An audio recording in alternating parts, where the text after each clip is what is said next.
2 मे 2022 रोजी एक अर्ज दिला होता आपल्या संदर्भात. त्याच्यामध्ये पोस्टल फंड दिलं होतं. आजपर्यंत त्याच्यावर काही कार्यवाही नाही झाली. त्याच्या वेळी आपण मी कन्सर्न पर्सनला भेटतो, फोन घेतो, मी आणून द्या, आम्ही लावतो आणि असं सांगितलं. त्याच्यावर तर तुला असेल तर तो फुटपाथ करून घ्यावा. स्थापत्य विभाग इंद्रायणी नगर सेक्टर नंबर 2 प्रियदर्शन शाळा रोड.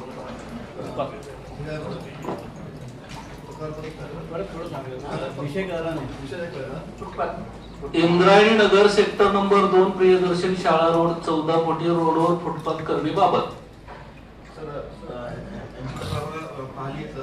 सदर ठिकाणी नवीन पेइंग ब्लॉक लावायला फुटपाथ करला हे परिपत्रक काढलेलं आहे पाटील साहेबांनी. त्यावेळेस तर आपल्याला म्हटलं होतं असेल रिपेअरचे आपण करून नवीन फुटपाथचं काम आपण करत नाही आहोत. नवीन पेइंग ब्लॉकला बंदी आहे. जे साहेबांनी परिपत्रक करून फुटपाथचं काम हे केलं आहे.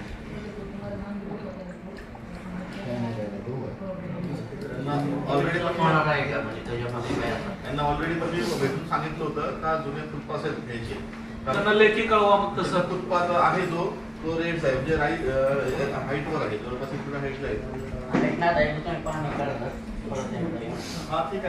आणि आता नवीन याच्यामध्ये काही तरतूद नाहीये का फुटपाथला? आता आपण फुटपाथची कामं काढली पण ते मेंटेनन्सची काम आहे. फुटपाथ रिपेअर करणे, नवीन फुटपाथ बनवण्याचं. नवीन फुटपाथ घ्यायला बंद आहे का आपण घेत नाही? नवीन पेइंग ब्लॉक लावायला हे आहे परिपत्रकानुसार नवीन पेइंग ब्लॉक आपण करत नाही. त्यावेळी तुम्ही म्हणले निघालंय हे होईल ते सांगितलं ना नवीन पेइंग ब्लॉक नाही. त्यावेळी टेंडर निघणार आहे असं त्यावेळी बोलले होते.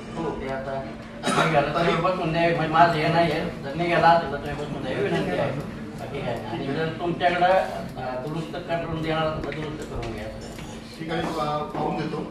असं काय कारण 2022 विषय विषय पेइंग ब्लॉक असल्यामुळे दुरुस्त होता तुमच्याकडून दुरुस्त करून.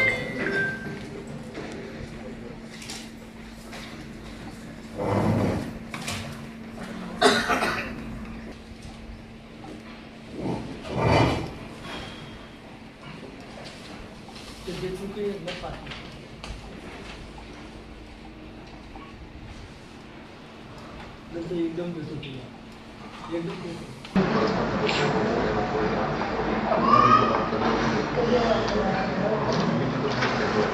बोला सर. नमस्कार.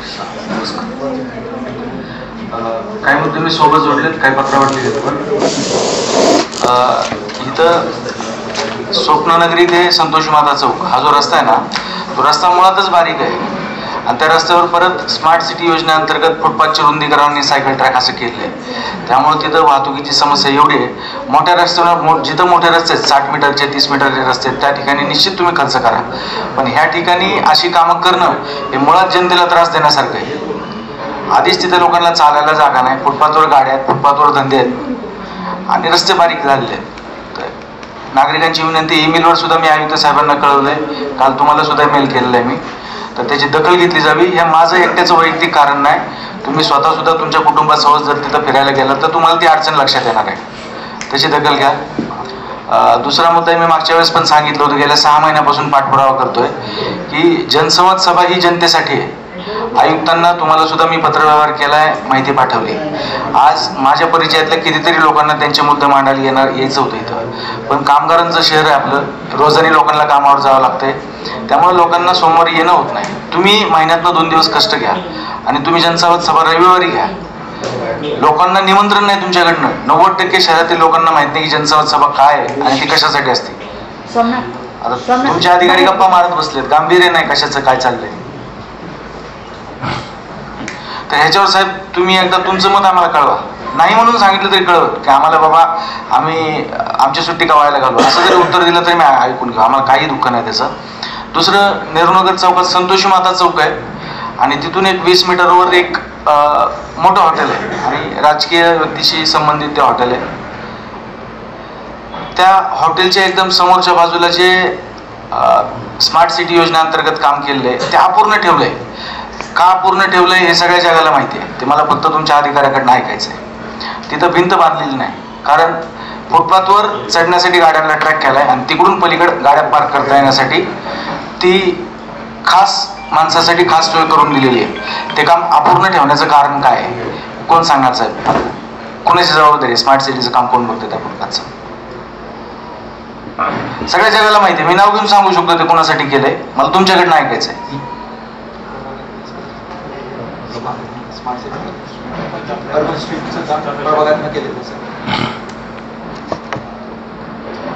बोला ना. कोणाचं काम आहे ते? साहेब जे फुटपाथ केलेत ना, फुटपाथला जी तुम्ही 2-3 फुटाची दगडी भिंत बांधली ना, बरोबर, ती सगळीकडे बांधली. फक्त एक थोडासा पाहिजे 10-20 फुटाचा. साहेबांच्या गाड्या पार्क करायला जागा सोडलेली आहे. ते साहेब कोण आहेत? साहेबांचं हॉटेल आहे तिथं, 10 रुपयाला लोक येतात, तर त्यांच्या पार्किंगसाठी ती जागा शिल्लक ठेवली. हे माहित नाही का? तुमच्यातल्या कितीतरी लोकांना मी तिथं जाताना पाहिलेलं. का असं साहेब? तुम्ही बघून पाहणी करून मला सांगा ते आहे का नाही. मी 2 मिनिटासाठी गृहीत धरा मी खोटं बोलतोय, ते काम केलेलं नाही. त्या ठेकेदाराचं पेमेंट दिलं असेल तर सगळा परत मागून घ्या. त्या ठेकेदाराला ब्लॅकलिस्ट करा ज्याने त्या पद्धतीचं काम केलंय. मी अधिकाऱ्यांना जबाबदार होत नाही, आणि जे अधिकारी जबाबदार असेल त्याला कामावून काढा. जनतेच्या पैशावर अशा उड्या मारणं जमणार नाही. आणि उत्तरं दिली जात नाही. जनसंवाद आम्हाला काम आहेत साहेब, आम्ही आमची कामं सोडून येतोय. जशी तुम्हाला तुमची काम आहेत, मला आज काम नसेल का? सोमवार कामाचा दिवस आहे ना, सोडून आलो मी माझी काम आजची.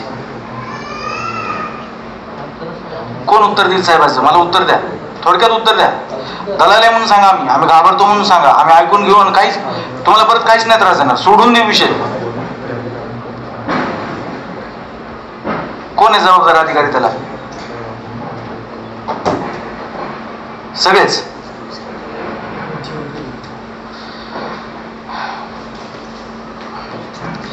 मागच्या जनसंवाद सभेत मी 37 प्रश्न उपस्थित केले होते. त्यातल्या एकाही प्रश्नाचं मला लेखी उत्तर देण्यात आलेलं नाही. अजून 15 दिवस होऊन गेले त्या गोष्टीला.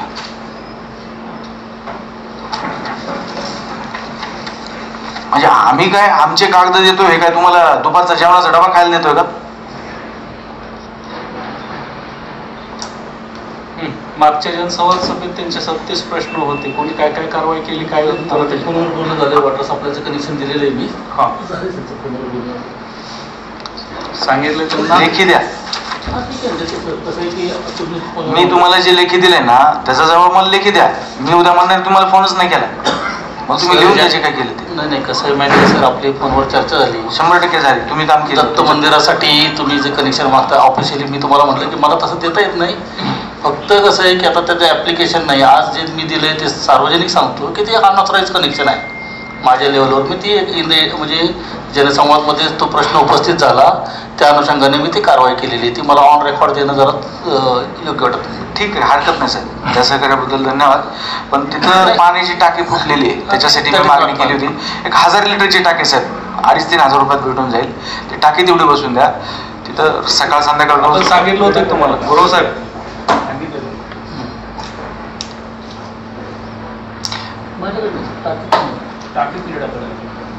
कोणाकडे? क्रीडा स्थापत्याचं कोण नाही आज दिले. नाही, आपण त्यांना कळवले ना, सर्व विभागांना लेखी सूचना दिलेली आहे. लेखी नाही, ते ईमेल ला पाठवलेले आहे. तेच की हा म्हणजे लेखी तेच झाले. झाले सर. तुम्ही टाकी बसून द्या. कोणाकडे ते? कोणाकडे पाठपुरावा घ्यायचा? मी अधिकाऱ्यांना त्रास नाही देणार. नाही, कोण? मला व्यक्ती आणि नंबर द्या. मी साहेबांना त्रास नाही देणार प्रत्येक गोष्टीसाठी. काय होतं, आम्हाला नुसतं उडा काम ना धंदा, आम्हाला आमची काम आहेत. आम्ही काही पगारी नोकर नाही तुमचे. म्हणजे हा म्हणतो माझं काम नाही, तो म्हणतो माझं काम नाही. सांगायचं तरी कोण?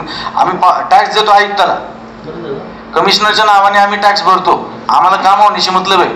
ते ह्या विभागाचे का त्या विभागाचे आम्हाला काढीचं घेणं देणं नाही.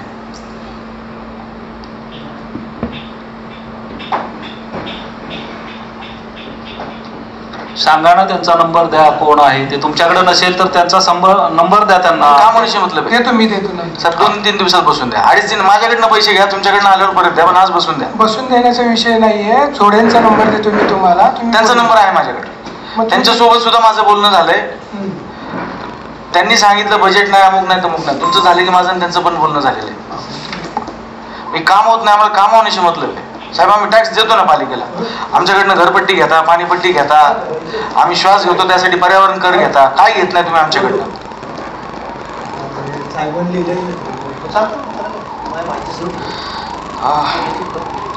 नेहरूनगर, विठ्ठलनगर, अजमेरा आणि आजूबाजूच्या परिसरात अनेक बेकायदेशीर फ्लेक्स लागले. कुठं जायची गरज नाही. आता CCTV कॅमेरे ऑन केले तर तुम्हाला जागेवर सगळं दिसणार आहे. चौकात मागच्या वेळेस पण मुद्दा मांडलाय. कारवाई चालू आहे आता. काय कारवाई चालू आहे? 15 दिवस झाले फ्लेक्स लागलेत. काय कारवाई करताय तुम्ही? परवा मॅडम बोलायचं म्हणून बोलता का तुम्ही? नाही, चालूच आहे ना, काम चालूच आहे. अजून आमचे सुद्धा फ्लेक्स लागलेत. मी सांगतोय ना, आम्ही बेकायदेशीर फ्लेक्स लावलेत तिथं. कारवाई करा ना तुम्ही. फ्लेक्स परवानगी म्हणजे काय? पालिकेच्या तिजोरीत पैसा गेला पाहिजे. तो जर तुमच्यामुळे बुडत असेल तर तुम्ही पैसे भरा पालिकेत तुमच्या पगारातनं. त्या पैशाचा वापर जनतेसाठी होणार आहे. तुम्ही डोळेझाक करताय त्याच्यावर. तुम्हाला नगरसेवकाचा, माजी नगरसेवकाचा, भावी नगरसेवकाचा फोटो जर दिसला तर तुम्ही हातच लावत नाही त्या फ्लेक्सला. तुम्ही इथून 100-200 मीटर पुढे गेले ना चौकापासून तुम्हाला फ्लेक्स आहेत. आपण कारवाई करतोय आणि मग कारवाई दररोज चालू असते काय, आणि त्यांनी जे सांगतात त्या ठिकाणी जाऊन बघा तुम्ही, कारवाई करा, काढून टाका ते. ओके. नाव घेणं बरं दिसत नाही. मला माहितीच नाही, तुम्हालाही माहिती कोणाचे फ्लेक्स आहेत. सगळ्यांच्याच याच्यावर कारवाई केली जाते दायगुडे साहेब. चालू असते, दररोज कारवाई चालू आहे काय, ढीक पडलं आपलं. दररोज कारवाई चालू आहे. तुम्हाला पाहिजे असेल तर दररोज कारवाईचे फोटो आम्ही पाठवतो. नाही साहेब, आमचं अजिबात म्हणणं नाही. तुम्ही कामं करत नाही. बघा, कार्यक्षेत्र बघता तुमच्यावर ताण आहे सगळ्याच कर्मचाऱ्यांवर, कळतंय आम्हाला. पण कामं ही फक्त अशा पद्धतीने केली जातात. गरीब दिसलं की त्याच्या नारडावर बसायचं. आणि तिथं आमदार खासदाराचा फोटो दिसला, मागं महेश लांडगेंच्या वाढदिवसाचा फोटो YCM मध्ये होता.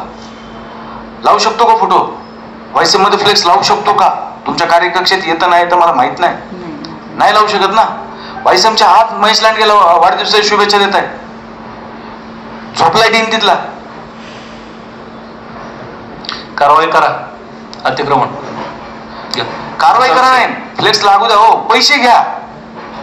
संबंधित त्या ज्याचा कोणाचा फ्लेक्स आहे ना त्याला म्हणा पालिकेत पैसे भर. फ्लेक्स लावण्याबद्दल काही आमची तक्रार नाही. फ्लेक्स लावलेच पाहिजेत.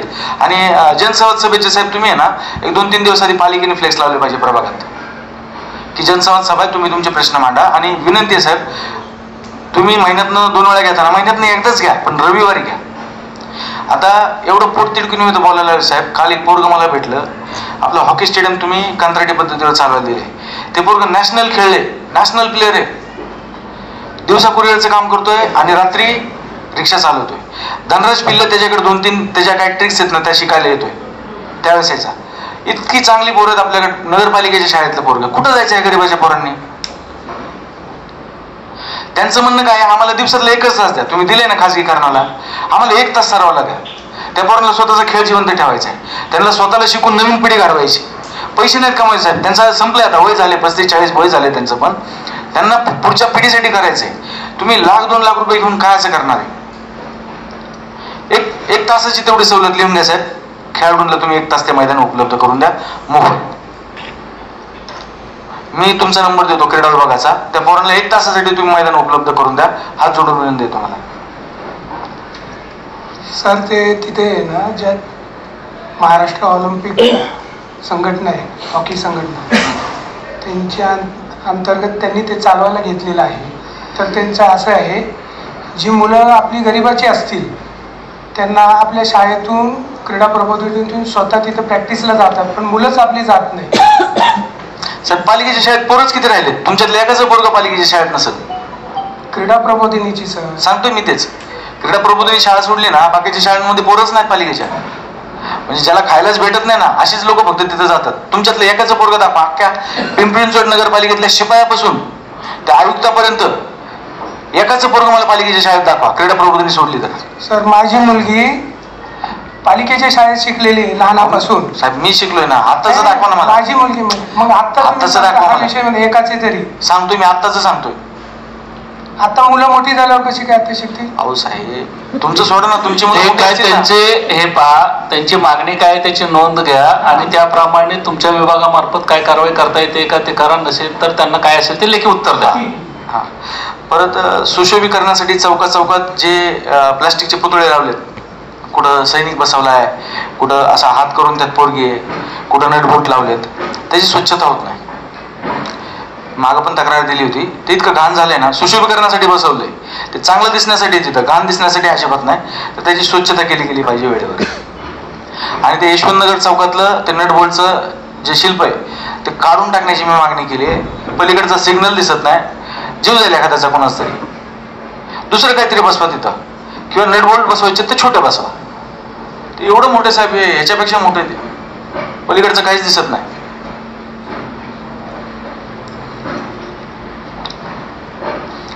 आंतरिक सोसायटी आणि स्वप्ननगरी सोसायटीच्या मध्ये राडारोडा पडलाय. आता मागच्या वेळेस मला संबंधित वरिष्ठांनी विचारलं होतं की तुम्ही त्याचे फोटो काढा आणि व्हिडिओ पाठवा. म्हणजे एक तर आम्ही विनाकारण कुणासोबत तरी दुश्मनी घ्यायचे फोटो आणि व्हिडिओ पाठवून. आरोग्य विभाग, मी तुम्हालाही फोटो पाठवलाय आणि कुलकर्णींनाही फोटो पाठवलाय, तिघांनाही फोटो पाठवलाय. काय केलं तुम्ही? तो डॉक्टर संदीप वगैरेच आहे म्हणून तुम्ही कारवाई करू शकत नाही. नाही, कारवाईचं नाही. त्या दिवशी ज्यावेळेला तुमचे फोटो आले त्याच्यानंतर त्यांच्याशी बोलणं झालं. साहेब, मी तुम्हाला रोज फोटो पाठवू शकतो. काल तिथं 3-4 ट्रॅक्टर माझ्या डोळ्यात तिकट टाकले. मी रोज फोटो पाठवू शकतो. तुम्ही काही करूच शकत नाही हे मला माहिती आहे. तो भाजपचा नगरसेवक आहे, तुम्ही त्याला काहीच मागणं नाही करू शकत. तुम्ही आता झाली सभा, जाऊन बघून या, माझ्यासोबत चला. तिथं त्या दिवशीपेक्षा किती जास्त राडारोडा पडलाय हे बघून घ्या एकदा तुम्ही.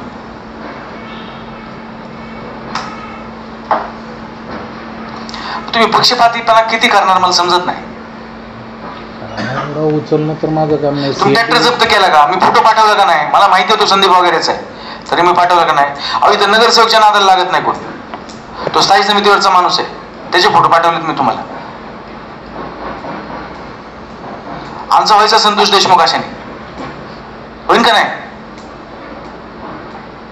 तुमची कामं तुम्ही नाही केली ना, आमच्यासारख्याला मारावं लागेल. ही कारवाई पर्यावरण विभाग सीएनडी वेस्ट टाकला व्हायला पाहिजे. इकडून तिकडं. अहो, तिथं रस्ता बंद झालाय आमचा.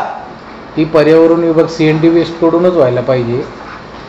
ट्रॅक्टर जप्ती वगैरे. आता आरोग्यात आमच्याकडे काय वाहनं जप्त करून मी कुठे ठेवणार? नाही, राडारोडा उचलतात ते सीएनडी वेस्टच ना. त्या दिवशी पण मी तेच बोललो ना, सीएनडी वेस्टला ते क्लिक करतात, ओके म्हणतात, उचलतच नाही. पर्यावरण विभाग का? कोणाला नुकसान करा, कारण कोणाची जाळी कसं होतं, जप्त राडारोडा करा. उचलायला आपल्याकडे काय आरोग्याकडे यंत्रणाच नाहीये. आपण नाही उचलत. ठीक आहे, तुम्ही त्यांना कळवा, त्यांना माहिती द्या. रस्ता साफ करा साहेब. रस्ता आहे तो छोटा झालाय. मी मागं पण मागणी केली होती. तुम्ही तुमच्या मार्फत पोलीस प्रशासनाला कळवा. तो रस्ता आहे ना आधीच बारीक आहे, 2 पदरी रस्ता आहे, त्यात दोन्ही बाजूने ट्रक लागायला लागल्यात. आणि त्या रस्त्यावरनं PMPLचं येणं जाणं आहे. टाटा मोटर्स, अजमेरा, SS अजमेरा, परत SNBP शाळा, यांच्या गाड्या तिथून येणं जाणं चालू आहे. माणसाला चालायला जागा नाही. कुणीतरी मेल्यावरच मग कारवाई करायची का? कुणीतरी मरायची आम्ही मागणी केली आधीच की बाबा तो रस्ता नो पार्किंग झोन करा. 2 महिने झाला पाठपुरावा करतोय. झोपायच्या आधी आम्ही उगाच काहीतरी 5-10 मिनिटं मेल करतो आणि साहेबांना पाठवून देतो. कामच होत नाहीत काही. पण तुम्हाला पण करायचं नाही. तुम्हाला पोलीस प्रशासनाला पाठवायचं, ते करतील काय ते कारवाई करायची ते. ठीक आहे, तुमच्याकडे नसेल तर पाठवून द्या त्यांच्याकडे. नाही, त्या दिवशीच मीटिंग मध्ये चर्चा झाली, तेवढं लेखी पत्र द्या, देऊन टाक. पुढे दुसरं, आता आपली पिंपरी चिंचवड महानगरपालिका काटकसरीनं सगळं करते. म्हणजे खर्च जास्त नको म्हणून काटकसरीनं ह्याचं कंत्राट दे, म्हणजे तलाव कंत्राटी तत्वावर चालवायला द्या, मैदानावर कंत्राटी तत्वावर चालवायला द्या. हे एक अतिशय चांगला उपक्रम महापालिकेने राबवलेला आहे. तर त्याच्यात भर म्हणून अजून पालिकेने, पण पालिकेचं होतंय काय, तिकडे पैसे वाचतात, पगारावर जास्त पैसा खर्च व्हायला लागलाय. तर माझं म्हणणं आहे की कनिष्ठ कर्मचाऱ्यापासून आयुक्तांपर्यंत सगळ्यांचे राजीनामे घेऊन त्यांना मिनिमम वेजेस ऍक्ट प्रमाणे रोजंदारीनं कामाला लावून त्यांच्याकडनं कामं करून घेतली तर पालिकेचा भरपूर पैसा वाचणार आहे. आता तुम्ही तलाव कंत्राटी पद्धतीने चालवायला देताय, मग तुमच्या नोकऱ्यात द्या ना कंत्राटी पद्धतीने चालवायला. लाखांनी पगार आहेत तुमचे आणि तुम्हाला तलाव सांभाळणं आहे ना. 80-82 वर्षाचे गृहस्थ आहेत पाटील काका. नॅशनल प्लेअर कितीतरी त्यांनी घडवलेत. मग त्यांची पोटतिडकी एवढ्यासाठी पालिकेचेच कर्मचारी आहेत ते. पालिकेत त्यांनी 35-40 वर्ष सेवा केली का साहेब तुम्ही? बघा, 1 रुपया न घेताना ते तिथं स्टेडियमला रोज सकाळी येऊन पोरांना शिकवायचं काम करतात. मग त्यांना पेन्शन 35-40 हजार आहेत. त्यांची मुलगी सुद्धा पालिकेत कामाला आहे, त्यांना काही पडलेलं नाही, फक्त काहीतरी समाजासाठी चांगलं करायचं ह्या भावनेतनं ते करतात. त्यात तुम्ही खाजगीकरणासाठी देता. आता खाजगीकरणासाठी दिलं तर किती वर्ष तो माणूस रेट वाढवणार नाही याची काय गॅरंटी आहे? बरं, आपल्या पूर्वजांनी सगळं करून ठेवलंय, आपल्याला फक्त सांभाळायचं जे केले ते, नवीन तर बनवायचं नाही तुम्हाला तलाव. जो आपल्या पूर्वजांनी करून ठेवलाय तो फक्त सांभाळायचा आहे. सांभाळा ना पालिकेच्या माध्यमातून, जाऊ द्या ना कर्मचाऱ्यांना 2-2 लाख पगार, काय फरक पडतोय? रोजगार भेटून जाईल 4 लोकांना. आमची विनंती आहे की असं काय खाजगीकरणाचे प्रस्ताव मांडू नका. आणि जर तुम्हाला सगळंच खाजगीकरण करायचं ना तर मग आयुक्त सुद्धा कंत्राटी नोकरच पाहिजे. आयुक्ताला दिवसाला 500-600 रुपये पगार देऊन खुर्चीवर बसवलं पाहिजे. ठीक आहे, पुढचा मुद्दा. विठ्ठलनगरमध्ये माझी झोपडी होती, त्याच्या बदल्यात मला पुनर्वसन अंतर्गत विठ्ठलनगरला एक घर भेटलंय. तर माझ्या झोपडीच्या जागी आता परत झोपडी बांधली गेली, ह्याला जबाबदार कोण आहे? ती झोपडी मला परत पाहिजे. मला बाकी अख्ख्या विठ्ठलनगरमध्ये परत झोपड्या बांधल्या त्याचं घेणं नाही. माझं म्हणणं फक्त माझ्या झोपडी पुरतंय. कोण आहे जोनीपूजा? बघली नाही आले. ठीक आहे, ह्याचं पुढच्या जनसभेत मला लेखी उत्तर मिळेल कसं? आम्ही कळवतो ना त्या विभागाला, जोनीपूला कळवतो. तुमच्या सगळ्या मागण्या त्या विभागाला आम्ही कळवतो. साहेब तुम्ही कळवता, पण तिकडनं तुमचं काम संपलं, तुम्ही कळवलं, त्यांचं काम काय नाही, त्यांचा पाठपुरावा कोणी करायचा? आता ज्या गोष्टी इथं प्रभाग लेवलला होतील त्या प्रभाग लेवलला केल्या जातील, ज्या गोष्टी इथे होणार नाही त्या संबंधित विभागाला आपण कळवू.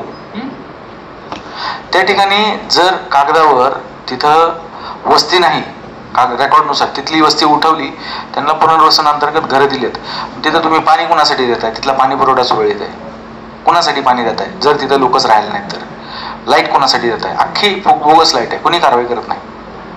विठ्ठलनगरमध्ये 4 बिल्डिंग आहेत ज्यांना 13 वर्षापासून मीटर नाही, लाईट फुकट आहे.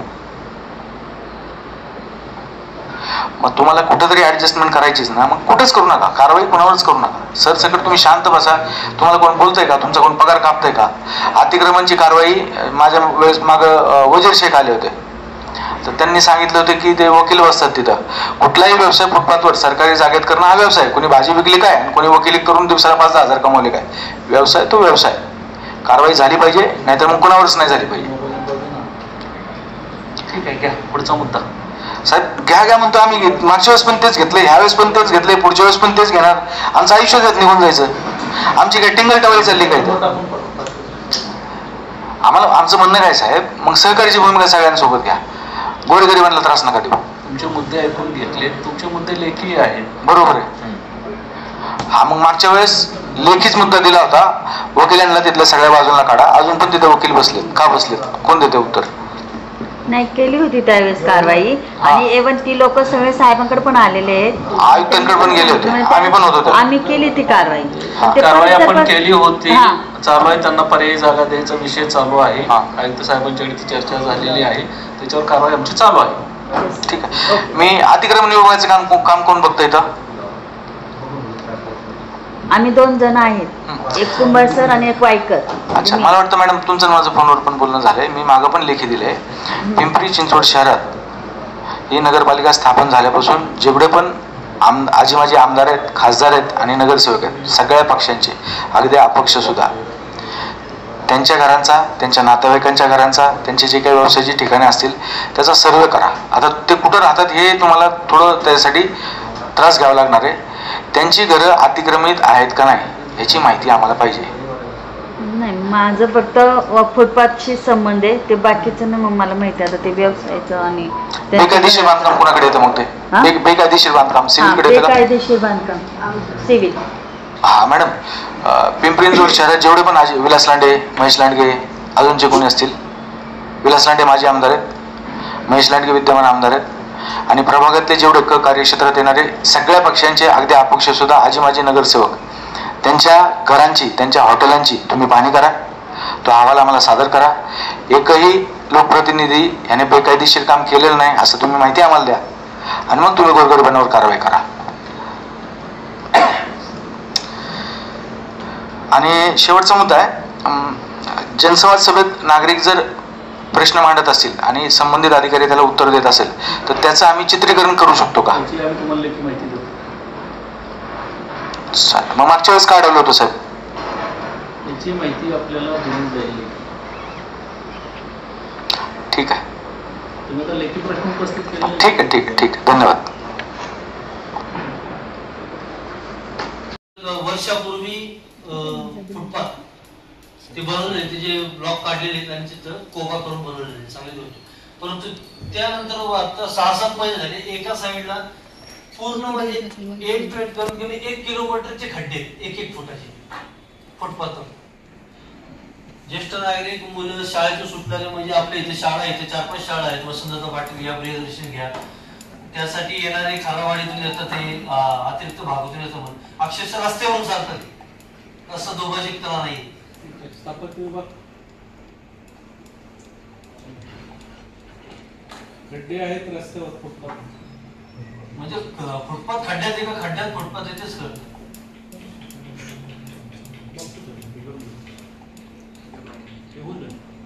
त्याच चौकशात तिथे एक जो इच्छेचे आता तिथे जुनी घर, ते मागच्या 2 वर्षापूर्वीच मी ते सामान मागला होते, ते पाडले जाऊन जसं तिथे वेगवेगळे प्रकार व्हायचे, व्यसनाधीन लोक यायचे, अनेक प्रकार व्हायचे तिथे.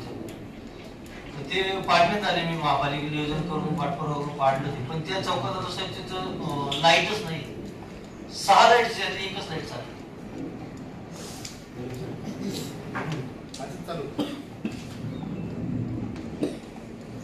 तर मग स्टेडियमनुसार म्हणजे आता आपल्या पालिकेचं त्याच्या नियंत्रण नाही आहे स्टेडियम मध्ये.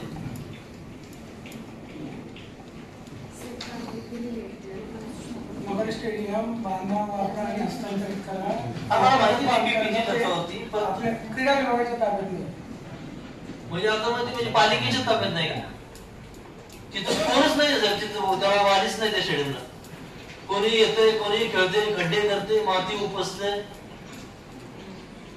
तिथे कर्मचारी ठेवा सर, तिथं दत्त मंदिर, तिथं झाडे आहेत खूप छान शांत सावली तिथं. त्या स्टेडियमवरती आम्ही सर क्रिकेट खेळलो. ऍक्च्युअली मी स्वतः महाराष्ट्राच्या रग्बी सिलेक्शनसाठी मी स्वतः खेळलो, तेव्हा मला वाईट वाटतं की स्टेडियम असं उघड्या पडलं. तो एकच पीस होता जो पॅव्हलियनचा, पण ते एका पॅव्हलियनचा आम्हाला अभिमान होता, कारण की ते नेहरू स्टेडियमला पण भारी वाटायचं आम्हाला. परंतु आज त्या स्टेडियमला आम्हाला बघितलं तर नकळत आमचे डोळे भरून येतात, अशी भयंकर परिस्थिती स्टेडियमची. त्या स्टेडियम मधून सगळे मुलं तिथं अभ्यास करून आमच्यासारखे 10वी 12वी पोलीस, MPSC UPSC सगळ्यांची परीक्षेतून तिथं मुलं पास झाले. मुलांची करिअर तिथं घडले जाते ते, आणि ते स्टेडियम उदास पडले. कोण तिथं बारीक कर्मचारीच नाहीये. आता सध्या कर्मचारी ठेवा. सध्या काय व्यवस्थापन चालू आहे? सध्या आपल्या ताब्यात नसल्याने तिथे कुणीही कर्मचारी निवडलेले नाही, चुकीचं आहे की आपल्या ताब्यात नाही असं नाही, ताबा आपलाच आहे. फक्त ते चालवायसाठी आपण दिलेलं असेल काय, त्याच्यावर नियंत्रण आपलंच असते. आमचं नियंत्रण नाही असं आपल्याला म्हणता येणार नाहीये. चुकीचं उत्तर देतात. तर जे काय ज्यांना तुम्ही हे दिलेलं आहे, चालवायला दिलेलं आहे, त्यांना ही जनता यांनी जे मुद्दे मांडले त्याची तुम्ही त्यांना कल्पना द्या, लेखी सूचना द्या, आणि त्याप्रमाणे तुम्हाला सांगतो दुरुस्ती करायला सांगा त्यांना. सर खरंच मनापासून वाईट वाटतं सर स्टेडियम, कारण की आता सध्या आहे ना ऍक्च्युली मैदान तयार करून दिलेले आहे. बरीच मुलं पोलीस भरतीचे किंवा इतर प्रॅक्टिस करण्याचे सुद्धा मुलं प्रॅक्टिस करतात, रेग्युलर सुद्धा आता सध्या, आणि क्रिकेट सुद्धा खेळतात. त्यांनी जे मुद्दे मांडलेले आहेत ना ते तुम्ही मुद्दे घ्या, आणि त्यातले जे योग्य मुद्दे आहेत ते तुम्ही त्यांना कळवा, त्यामध्ये आवश्यक दुरुस्ती करून घ्या. तिथं सर माणूस नाही ठेवता येणार काही, कारण की कामगार कल्याण मंडळाने 1994-95 हस्तांतरित ज्यांना आपण दिलेलं आहे ना त्यांच्या मार्फत त्याचं व्यवस्थापन केलं जात असेल, त्यांचे कर्मचारी असतील, माणूस तिथे ठेवा सर कंटिन्यू, काय फरक पडतो.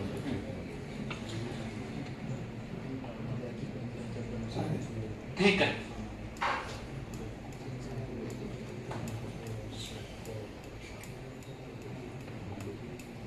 तर दुसरी गोष्ट आहे की या अर्बन स्ट्रीट अंतर्गत जे रस्ते झालेले आहेत आपल्या पिंपरी शहरात, अतिशय सुंदर रस्ते आहेत. रस्ते छोटे आहेत, फुटपाथ मोठे झाले, परंतु सर त्याला असा नियम आहे का त्याला दुभाजक बनवायचा नाही?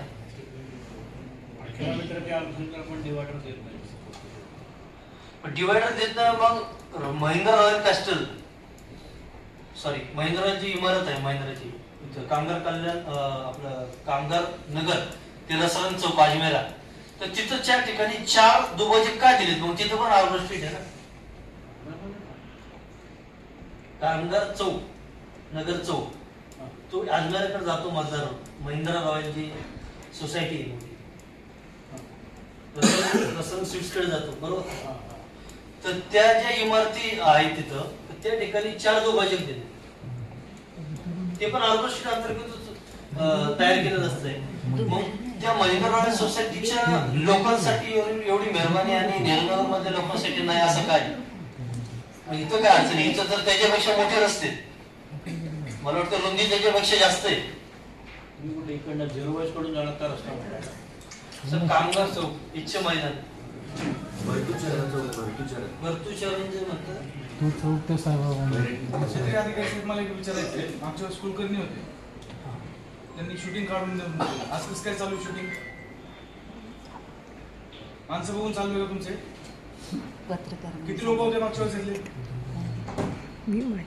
तुमचं क्षेत्रीय कार्यालय, तुमचा अधिकारी बरोबर कसं करायचं तुम्ही मागच्या वेळेस? संतोष माता आपलं जे भरतू चौक आहे, म्हणजे भाजप चौक आजमेर आहे, तिथं 4 दुभाजक दिलेले आणि इथं नेहरूनगर ते आपलं मुख्य मैदान संतोष माता चौक त्या ठिकाणी देखील ऑर्गोस्ट्रीट रस्ता विकसित झालाय. का सर ऑफिस आहे, सरकारी कार्यालय काढू शकतो. की भाजपचा माणूस बोलतोय त्याला तुम्ही शूटिंग करून देताय. मी काँग्रेसचा माणूस होतो मागच्या वेळेस, मला बोलून नाही दिलं. ही कुठली पद्धत आहे तुमची? उत्तर द्या ना. किती जण होते? झोपलेत का आता सगळे? मागच्या वेळेस तुम्ही का बोलले नाही? काय चाललंय? बाय माणूस शूटिंग करून देणार का तुम्ही? मॅडम बोला. अहो ते पत्रकार आहे. मी नाही, मी पत्रकार आहे, मला नाही. त्यांना तुम्ही उत्तर द्या, मला नाही विचारत. दुसऱ्या माणसाने केलं तर शूटिंगच आहे. फक्त भाजपच्या माणसासोबत आला म्हणून तुम्ही शूटिंग करून देणार का? तो भाजपचा पदाधिकारी आहे, मित्र आहे माझा. मग भाजपचा माणूस जर इथं त्याचे मुद्दे मांडत असेल तर तुम्ही शूटिंग करून देणार. दुसऱ्या पक्षाचा असला तर तुमचं काय वागणं आहे मागच्या सभेत बघितलंय मी. म्हणजे तुम्ही दलाल आहे का भाजपचे? भाई काय चाललंय? पत्रकार आहेत ते काय आणि ते न्यूज साठी घेतात. ते तुम्हाला साहेब मी सांगितल्यावर कळाले. आता कळाले तुम्हाला. ही पत्रकार काय इथं तुम्ही प्रेस लावा, शूटिंग काढू शकता का नाही काढू शकता?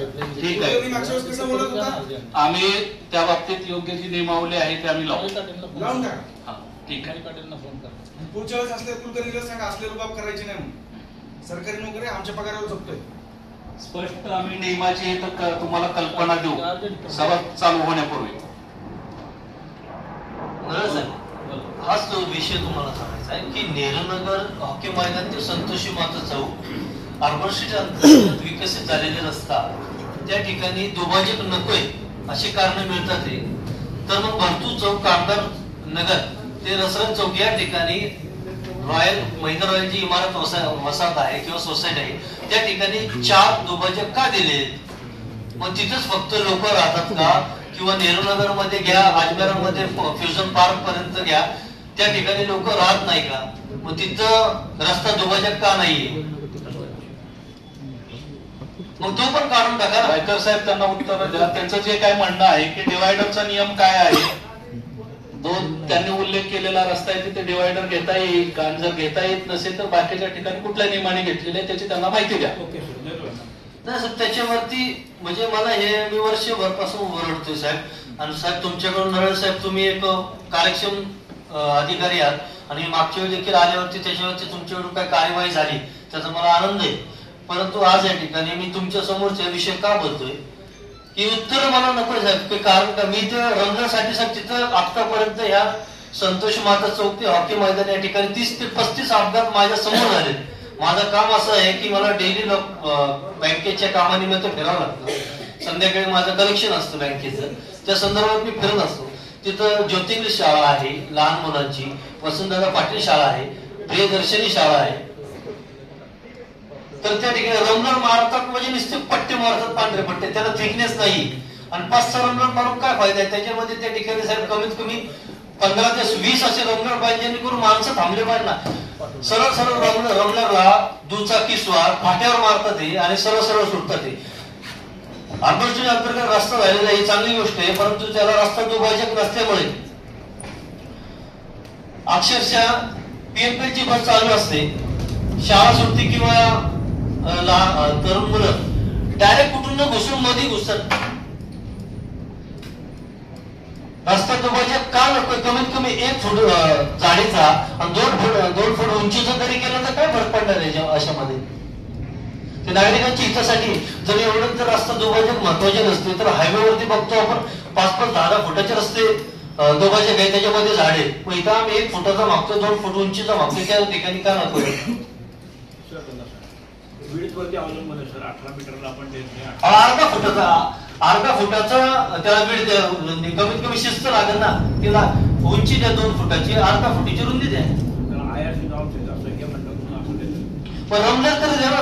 एक रस्त्यावरती अख्खा रस्ता रमदार मारून टाका. कमीत कमी 1 इंच थिकनेस ठेवा, 2 इंच थिकनेस ठेवा रमदार मध्ये. नुसते पांढरे पट्टे मारतात ते, त्याच्यामध्ये काहीच म्हणजे अर्थच नाहीये. म्हणजे दुचाकी स्वार फाट्यावर मारतात ते, 4 व्हीलरला तर काय फरकच पडत नाहीये. गंभीर असतं सगळं त्यांची योग्य कारवाई करा आणि त्याबद्दल त्यांना जे काय आहे ते माहिती द्या. दुसरी गोष्ट, संतोष माता चौकात पुढे थोडस आल्यावरती प्रियदर्शनी शाळा आहे आणि पलीकडे वसंतदादा पाटील शाळा आहे. त्याच्यामध्ये एक आहे ना शोभेचा कटाडा बांधला होता दगडी.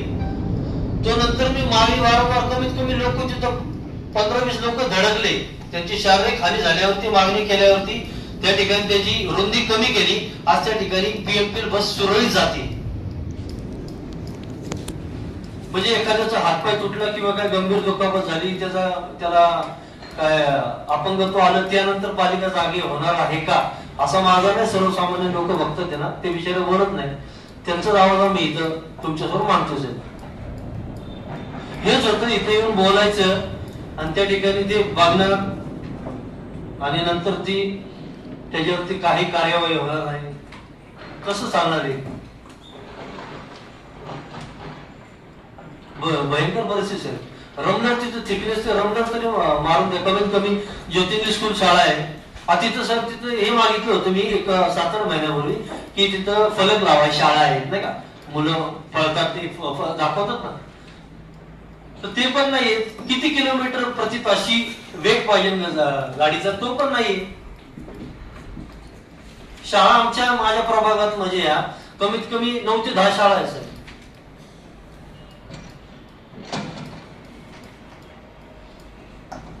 असं सर्वांनी नुसतं बोलतो, तोंडाची वाफ घालवतो. येथील अधिकारी, कार्यक्षम अधिकारी अण्णाजी पण नाही आपल्या घोगडीचं.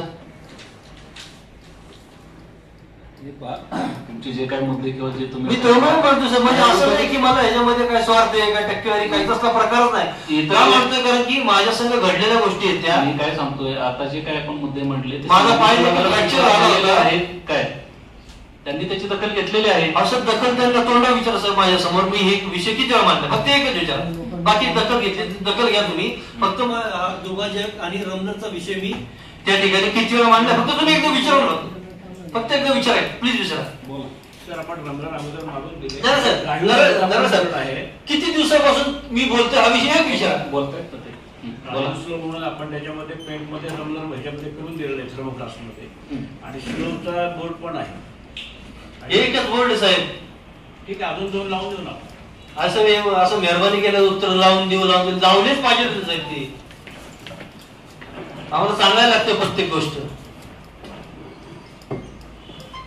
लाखो रुपये खर्च करून जी भिंत बनवली ती जमीनदोस्त करण्यात आली आणि आत्ताची अशी उडवडशी तर लावून देऊ म्हणजे किती उदासीनतेने उत्तर दिले बघा वैकर. तुम्ही माफ करा वैकर साहेब, परंतु मला बोलावं लागतं कारण की तुमचं मला गेले 1-1.5 वर्षापासून अनुभव आलाय. तुमच्या पण काय मर्यादा असतील मान्य करतो मी तुम्हाला. डायरेक्ट मी त्या ठिकाणी टार्गेट नाही करत, परंतु आम्हाला दुःख होतं साहेब जे घडते ते. शेळ्यांची अवस्था भयंकर. प्रभाग क्रमांक 9 मधील सगळ्या झाडं जे आहेत ते दुभाजक, त्याची अवस्था भयंकर. असं ठीक आहे, आता थंडी आहे, त्यानंतर पावसाळा साहेब. माझ्याकडे ना उन्हाळ्यात कुठे झाडे करपून मेले साहेब, करपून. जे झाड 1 रुपयाची अपेक्षा न करता ऑक्सिजन फुकट देते आपल्याला, तर सगळंच जे फुकट भेटते त्याची किंमतच राहिली नाही. मला एवढं बोलण्याचं कारण म्हणजे सर तुमच्या नजरेत मला दिसतं की तुम्ही त्याच्यावर कारवाई करता म्हणून मी सगळे तळमळ बोलतो. नाहीतर काय परत दुसरा आणि चौथा समोरची वाट बघायची, आपला मांडायचं, घरी जायचं, संपला विषय.